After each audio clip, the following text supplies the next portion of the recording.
요한계시록 7장 9절에서 14절입니다. 7장은 하나님의 인침을 받은 14만 4천의 이야기입니다.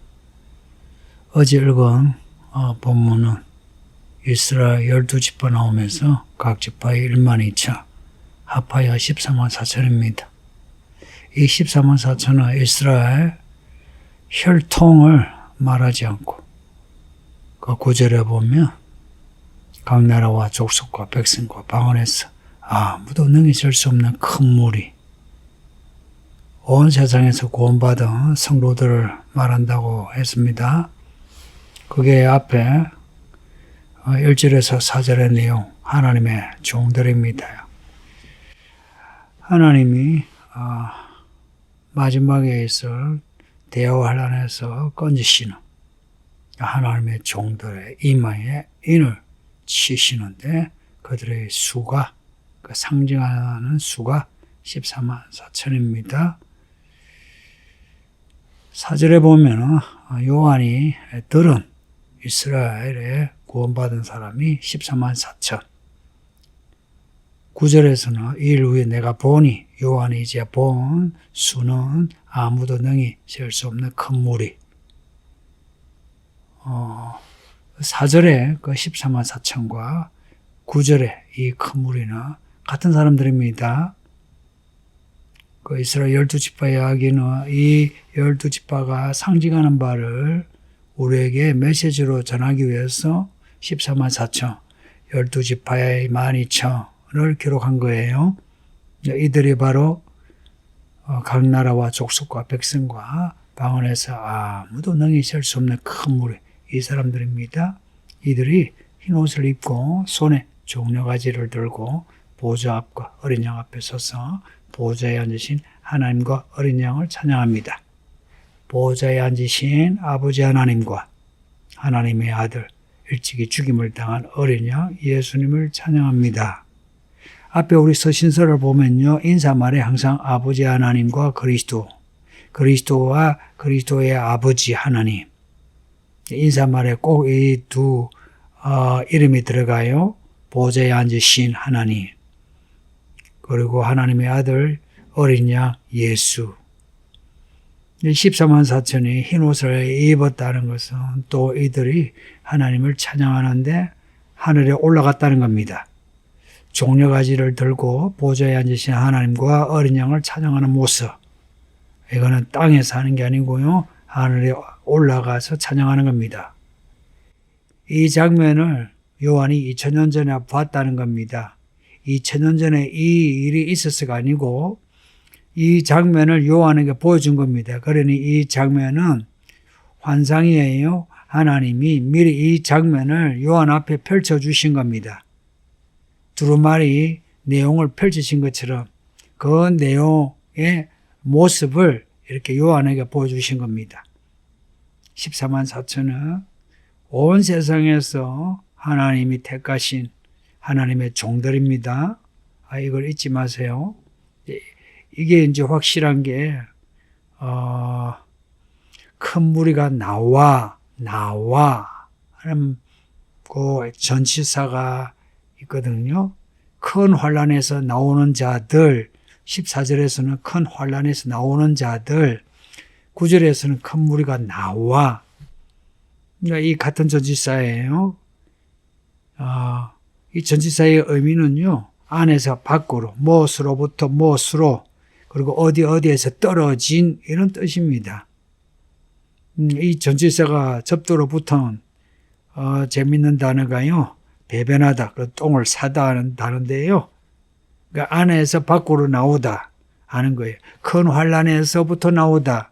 이들이 세상으로부터 나오다. 이거는요, 세상에 있으면서 환란을 다 겪는 게 아니고 환란을 어느 정도 겪다가 대환란 전에 대환란으로부터 나오는 겁니다. 이게 앞에 3장 10절에 빌라델비아 교회에 주신 말씀에서 시험의 때를 면하게 하신다. 그 말씀하고 같은 거예요. 시험의 때를, 그 시험의 때가 뭐냐? 7 대접의 대환란입니다. 그냥 요한계시록의 구조만 봐도요. 9장에서 나팔 이야기 끝나고요. 이제 16장에서 대접 이야기 시작되는데요. 그 중간에 10장에서부터 15장까지의 내용은 16장의 일곱 대접의 이야기를 향하여 있습니다. 그 일곱 대접의 이 재앙이 마지막 재앙, 그리고 심판의 시간, 대환란, 이렇게 이름들이 이 거창하고 무시무시한 이름들이 주어져 있어요. 그리고 14장에 나오는 예수님과 함께 시온산에 선 이 모습은 7장에 지금 14만 4천의 이 모습하고 같은 거예요. 그러니 앞에 6장에서 6째 인의 이야기가 끝나고 7장에 이 14만 4천이 나오고 일곱 대접 앞에 14장에서 시온산에 선 혹은 알곡의 사람들이 있다는 거. 이게 무슨 의미인지 생각해 보세요. 마지막 때에 하나님이 하나님의 종들을 택하시는 그 시간들이 있는 거예요. 그들에게 인을 치시고 그리고 시간과 그리고 사건이 진행되는 동안에 이들은 연단을 받아요. 연단을 받으면서 알곡으로 익어가다가 예수님이 추수하실 때에 구원, 그러니까 하늘에 이들을 부르실 때에 이들이 잘 익은 알곡이 되어 예수님의 그 시온산에 서게 되는 겁니다. 그러니 어느 때인가는요, 올라가는 자와 남는 자가 생깁니다. 예수님이 말씀하신 거 있죠. 밭에 두 사람이 있는데 한 사람은 데려감을 당하고 한 사람은 남겨둠을 당한다. 일곱 대접의 때에는 확실하게 이 일이 벌어지게 되는 겁니다. 이 말씀을 읽고 듣는 우리는 하나님께 택함받은 하나님의 종들이 됩시다. 이들이 부르는 찬양이 10절에 있습니다. 큰 소리로 외쳐 이르되 구원하심이 보좌에 앉으신 우리 하나님과 어린 양에게 있도다. 할렐루야. 이들이 이런 찬송을 부르는 이유가 뭐겠어요? 대환란에 여기에 남지 않고 하늘로 올라갔으니 얼마나 감사하고 기쁘겠습니까? 그 구원하심이 우리에게 있는 것이 아니라 보좌에 앉으신 우리 하나님 그리고 어린 양에게 있다 하는 겁니다. 놀랍지 않습니까? 남겨지는 사람들을 보면서 올라갈 때에 얼마나 감사하겠습니까? 이는 하늘의 천사들 혹은 내 생물이 부르는 그 12절의 찬양과는 조금 사뭇 다르죠.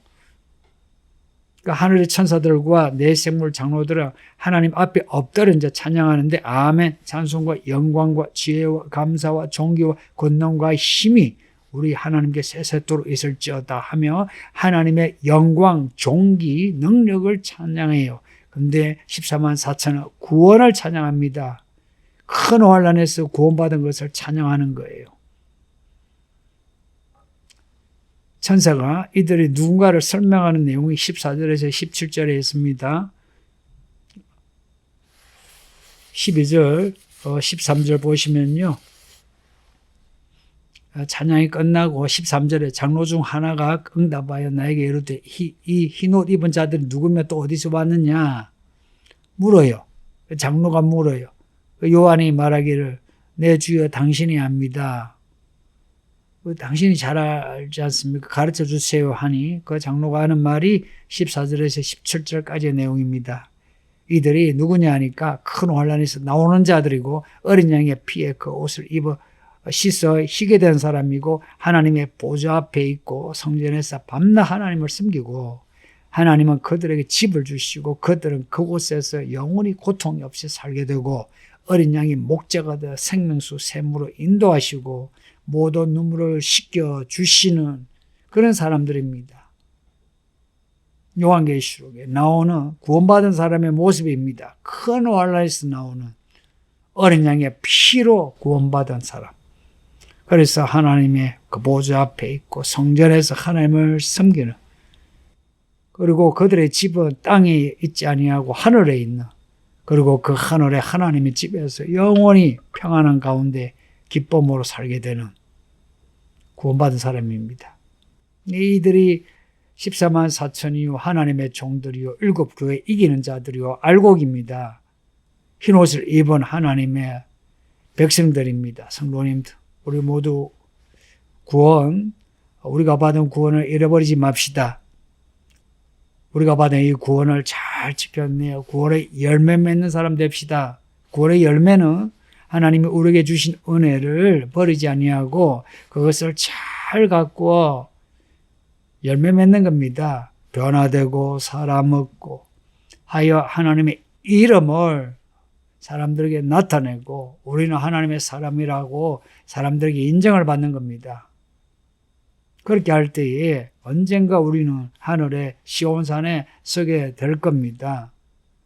지금 여기서 눈물로 충성하지 않으면 눈물 없는 하늘에 올라가지 못해요. 여기서 예수를 위하여 피를 흘리지 않으면 예수님의 그 피값을 잘 알지 못해요. 그러니 이곳에 우리가 이 몸뚱아리 살면서 어떻게 살아야 하는지 예수님을 따라가는 그 생활이 어떤 것인지 배우면서 실천하면서 삽시다. 그래서 진짜 하나님의 종들이 되기를 축복합니다. 아버지 하나님 감사합니다. 요한계시록을 다시 읽고 있습니다. 잘 읽어내요. 반드시 속히 될 이 일들을 알 수 있게 해주시고 분별하여 믿음으로 준비 잘하게 하여 예수님 오실 때에 다 구원받게 하소서. 슬기로운 처녀들처럼 준비 잘하여 예수님 만나게 해주세요. 예수님 이름으로 기도합니다. 아멘.